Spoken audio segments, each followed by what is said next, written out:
Baik pemirsa, untuk mengetahui lebih lanjut terkait fatwa haram MUI untuk game PUBG, kami sudah terhubung dengan Kepala Bidang Informasi Mas Duki MUI. Selamat malam, Assalamualaikum. Pertama, Waalaikumsalam warahmatullahi wabarakatuh. Ya. Saya nama Mas Duki Baydawi, Mbak. Baik, Pak Mas Duki, adakah rencana MUI akan mengeluarkan fatwa haram untuk game PUBG ini? Bukan rencana mengeluarkan fatwa haram. Jadi MUI sampai saat ini masih melakukan kajian secara mendalam terhadap game itu. Baik.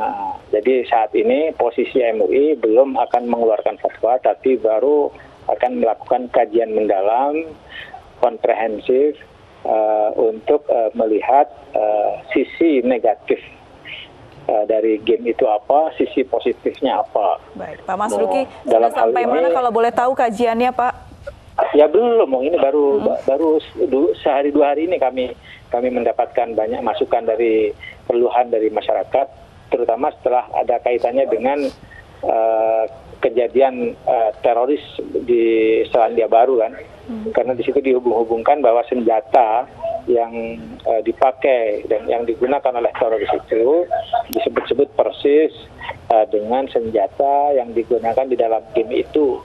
Nah, kalau itu masalahnya kan, saya kira yang namanya game akan berupaya untuk membuat sedemikian persis senjata-senjata yang ada, yang digunakan oleh tentara-tentara secara profesional kan, akan digunakan secara persis, sehingga tidak bisa dijadikan alasan ya, karena senjatanya sama gitu ya, dengan gambar yang ada dalam game itu yang digunakan oleh teroris, maka kemudian game itu dilarang. Nggak bisa begitu, tidak bisa sesimplifikasi itu. Kita mengeluarkan fatwa. Oleh karena itu kami pertama kan yang sisi rencana awal untuk mengeluarkan fatwa ini kan MUI Jawa Barat, karena MUI Jawa Barat juga mendapatkan keluhan yang sama dengan MUI Pusat. Oleh karena itu kami juga akan melakukan koordinasi terlebih dahulu dengan MUI Jawa Barat, seperti apa keluhan yang dihadapi oleh MUI Jawa Barat, lalu kemudian setelah ada koordinasi, yang namanya MUI itu kan memang tugasnya kan melindungi umat agar jangan sampai ada hal-hal yang merisaukan atau ada hal-hal yang ditanyakan belum terjawab secara ilmu keagamaan, maka disitulah MUI memberikan jawaban. Tetapi MUI tidak segampang itu memberikan jawaban, pasti akan melakukan kajian, gitu Mbak.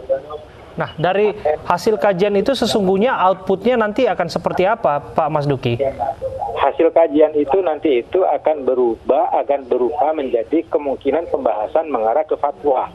Oke. Apakah akan ada fatwa atau tidak, dan fatwanya itu tentu saja tidak tidak otomatis menyatakan haram, enggak. Bisa jadi himbauan barangkali begitu maksud Anda, Pak? Hah? Bisakah himbauan barangkali tidak harus fatwa? Ya, bisa jadi himbauan, bisa berupa panduan-panduan. Karena MUI pernah mengeluarkan fatwa mengenai media sosial, karena ternyata media sosial itu ada manfaatnya banyak sekali. Banyak bisa baca Al-Quran di dalam media sosial, baca hadis di dalam Al-Quran, di dalam media sosial juga bisa. Tapi sebaliknya juga ada yang porno-porno juga ada di dalam media sosial. Oleh karena itu, maka kami bentuk fatwanya adalah memberikan panduan bagaimana cara sehat menggunakan media sosial. Misalnya seperti itu. Begitu juga dalam game ini, bisa jadi nanti yang namanya kalau misalnya akan mengarah kepada fatwa ya, tentu saja dalam bentuk panduan-panduan yang praktis bagaimana agar anak-anak kita yang memang akan menjadi generasi emas untuk masa depan Indonesia itu di dalam menggunakan games ini jangan sampai kontraproduktif, kan seperti itu. Baik. Pak Mas Duki, lalu apa pendapat Anda mengenai negara tetangga yang sudah mendahului untuk melarang game ini, Pak, seperti Malaysia? Yang sudah melarang kan baru India ya. Ya, Malaysia India pun juga prosesnya sedang berjalan, Pak. Iya, kalau prosesnya sedang berjalan kan kita juga proses sedang berjalan. Seperti apa kajian yang ada di sana itu juga bisa menjadi perbandingan buat kami. Dan kami karena ini adalah kajiannya adalah kajian komprehensif, kami juga akan melibatkan para pakar ya, para ahli, misalnya para psikologi anak dan pakar-pakar yang lain yang terkait dengan bagaimana proses game itu mempengaruhi secara buruk misalnya kepada kepada anak muda, kepada remaja, kepada kalangan milenial, seperti itu. Nah, jadi itu hal yang perlu kita kaji secara mendalam. Misalnya kenapa orang main game sampai kecanduan? Apa? Nah, ini kan perlu kita lakukan kajian-kajian mendalam seperti itu. Jadi dengan kajian-kajian yang mendalam, komprehensif, dan melibatkan banyak pakar gitu ya, tidak hanya ulama-ulama di MUI saja, tapi melibatkan orang-orang yang ada di luar, maka kita nanti bisa diambil sebuah keputusan yang memang betul-betul menjadi harapan umat. Kira-kira seperti itu. Pak Masduki, lantas bagaimana tanggapan Anda soal anggapan yang menyatakan bukan gamenya yang salah, Pak? Soal game yang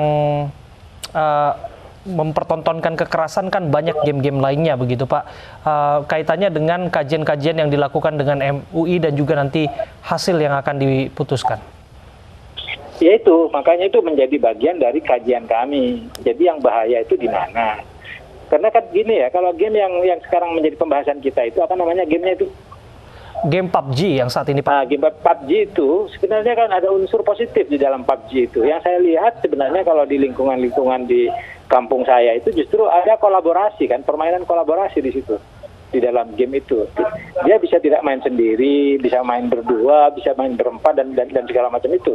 Itu saya kira juga ada sisi positifnya. Tetapi juga ada apa sih negatifnya apa? Misalnya kecanduan, misalnya apa? Itu yang harus kita coba banding-banding betul supaya kita tidak begitu saja mengeluarkan satu fatwa tetapi kemudian itu menimbulkan persoalan-persoalan di kemudian hari, kan itu tidak bagus kalau seperti itu. Baik, Pak Masduki, kalau misalnya kajian ini masih berlangsung begitu ya, apakah pihak MUI memberikan himbauan kepada anak-anak atau siapapun yang menggunakan game ini untuk tidak menggunakan terlebih dahulu begitu, Pak Masduki, selama masa proses kajian? Kalau himbauan kami kepada anak-anak muda Indonesia, marilah kami MUI tentu saja tidak akan melarang game apa saja bentuknya terlebih dahulu, tapi jangan berlebihan.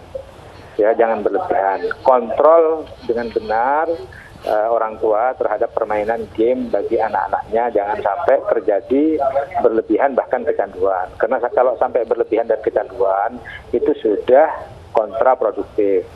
Kenapa? Karena bagaimana kita ketahui, anak muda kita itu kan bagian dari generasi emas Indonesia. Dia ke depan itu kalau dalam konteks bonus demografi itu menjadi tumpuan harapan kita. Indonesia ini sekarang secara ekonomi ada di bagian kategorinya itu negara tengah yang terjebak ada di tengah saja, tidak bisa naik sebagai high income country. Nah, bagaimana agar jebakan itu bisa diatasi? Itu salah satunya sangat tergantung kepada anak-anak muda kita, pendidikannya harus baik. Jadi jangan banyak main game. Itu himbauan kita seperti itu.